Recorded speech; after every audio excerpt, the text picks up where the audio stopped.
After the morning session, the apprentice quarterbacks break for an audience with one of their favorites and one of their own, Elite 11 alum Deshaun Watson. I look up to Deshaun Watson. Watson stays lava hot. Just how cool and calm and collected he is during the game. I try to model my game after him. Houston, we have a quarterback. He plays the game with a chip on his shoulder, and I really like that about him. That's the guy right there. That's one of my favorite players. Like to bring to the stage, Deshaun Watson. What's up, fellas? I came from Gainesville, Georgia. Single parent mom, 4 kids, second oldest, from a tough environment, tough upbringing. Football was my way out. Football was my comfort place. So anytime I was stressed out, or anytime that, I just kind of needed to get away from the world, football was my place where I can just find my peace. How does it feel to have the younger generation of kids look up to you? It's crazy. Because I had one of the guys tell me that majority of you guys pick me as your favorite quarterback, because literally 4 or 5 years ago, I'm sitting in y'all seats. That's my inspiration. That's why, I go so hard on the field. How much of your background affects the way you carry yourself as a man? A lot. A15 is the neighborhood I grew up in, the hood. So I've seen everything. The drugs, the fight, prostitution, my brother going to jail in front of me, my best friends getting killed. I've seen all that. I didn't want to be like that. I could have easily chose that path. But I was blessed with the support cast. They knew I had something special in me. So anytime I was hanging out with them, they're like, nah, you go home. You go play football. You go hang out with the other kids. Don't hang out with us.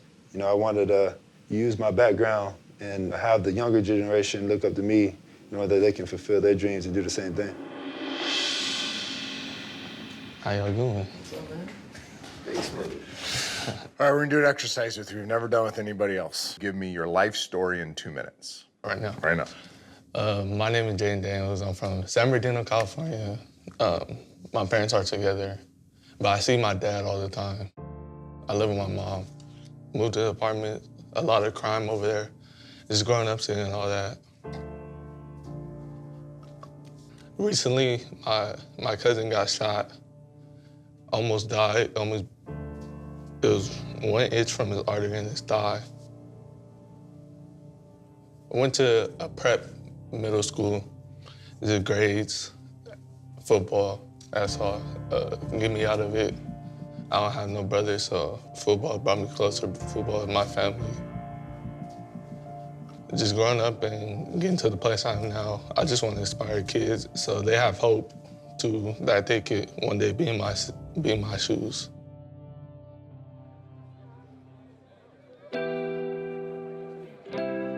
It's not just football.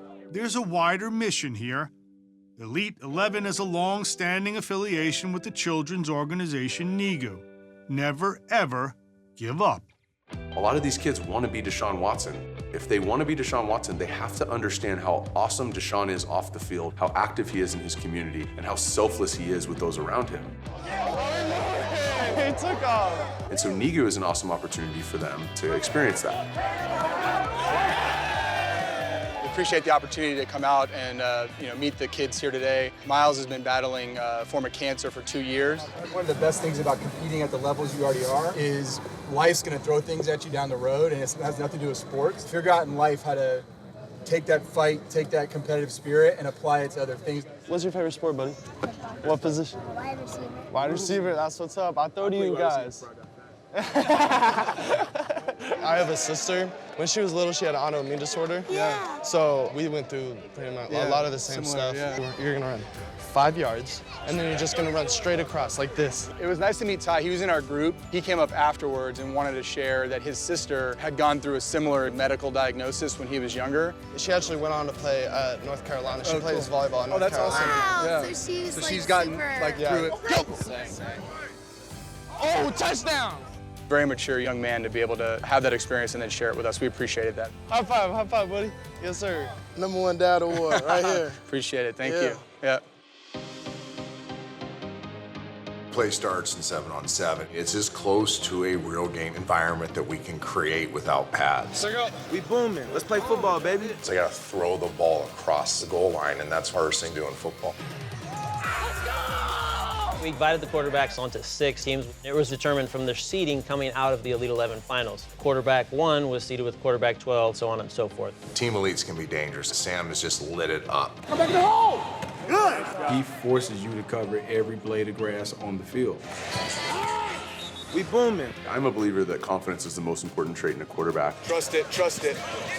Bo has that really unique blend of confidence and humility. Still got a couple things to fix up. Team hype, excited to see Leah in this setting. This is really where his older brother Tua caught fire and rode it all the way to being Elite 11 MVP. I love everything about Max because nothing is too big for him. When I think about Ryan Helinski, I think his leadership ability may exceed any other trait that he has. Spencer is really coachable. He really understands the game, and there's an ease about how he plays things where he's like a point guard on the field. Good ball! Oh, yeah! Let's go! Basketball helps with a lot of things on the field. Definitely agility, speed. There you go. The two sports help each other. Push, push, push. There you go. Let's go. Come on. I say that's why a lot of schools recruited me. They'd be like, oh, I see you play basketball too. We don't recruit a lot of guys that do that.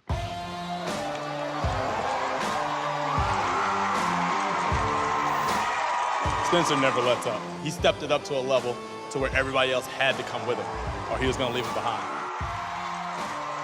He's the only person I know that can put a football down and then make the switch to basketball and still come in the gym knocking down jumpers. I mean, he's talented.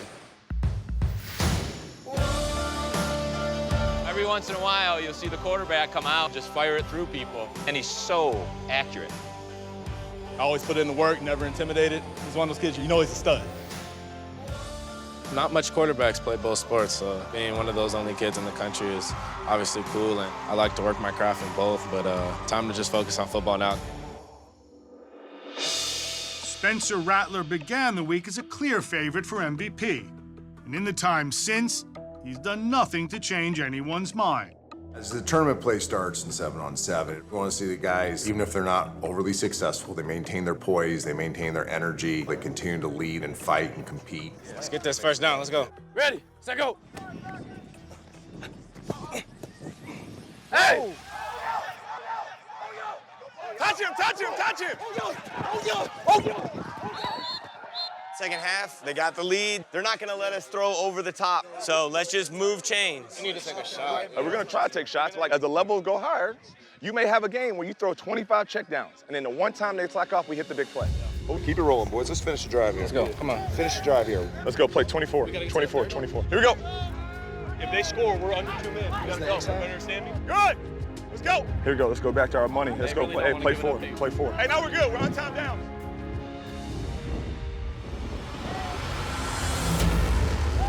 Come on!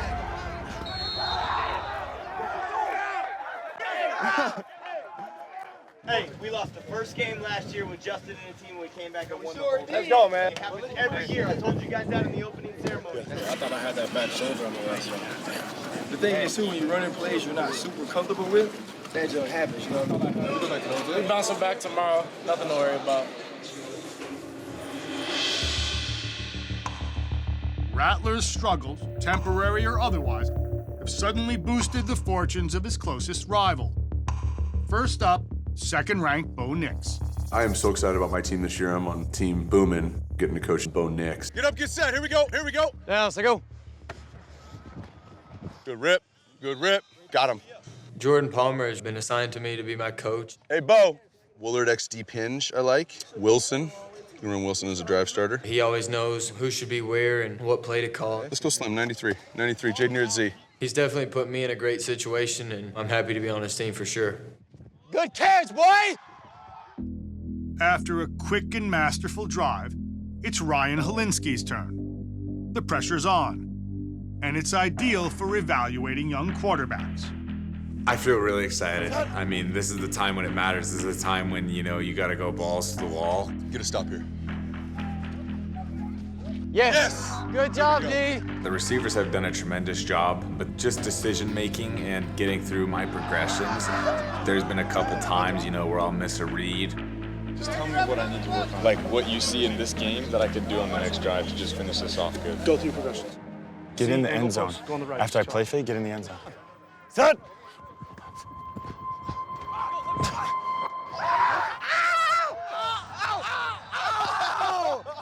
When you're playing against secondary like that, that's big boy football, and those are guys that are just giving a little bit of a taste for what it's gonna be like at the college level. Let's go. I want to get a pump dig backside. Just run the dig, because you're going to get the dig. Time. You know, I think what's going to come down to for Bo is he's going to have to absolutely win this thing. He's going to have to play really clean, and he's going to have to make plays here through the stretch. That was huge. On my soul. Huge. You alive now? Yeah. Golly. This is all about this man right here. He deserves everything that he getting. He the truth. You know he the truth. I know he the truth. He know he the truth. And I dropped the mic. He's done. All right, guys, day one of 7-on-7 in the books. If you look at the MVP race, it was kind of a four-headed monster with Spencer Rattler, Bo Nix, Sam Howell, and Ryan Helinski. All four had really good mornings. Only one guy had a good afternoon, and that's Bo Nix. He actually started slow, then got hot and was able to stay hot and handled success well. I got a chance to really observe a couple guys early in the day that were kind of the lead dogs. Spencer Rattler started off hot like we thought he would. He really just stepped in from play one and caught fire. He did that all morning.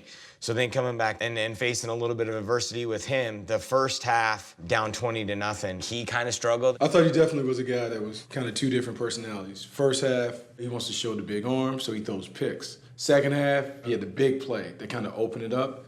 I think on the flip side, watching Ryan Helinski, I thought at times he was processing too fast. It can be great one drive, a disaster the next. I think to me says this thing's way more open than we thought it would. You know, we can look at numbers and break them up, but final day, history proves that it'll be some fantastic football. It'll be exciting, there'll be drama, and a quarterback has always risen to the occasion. For more than a month, Spencer Rattler has been number one, until now. Going into the final day of competition, there's a new guy to beat, Bo Nix.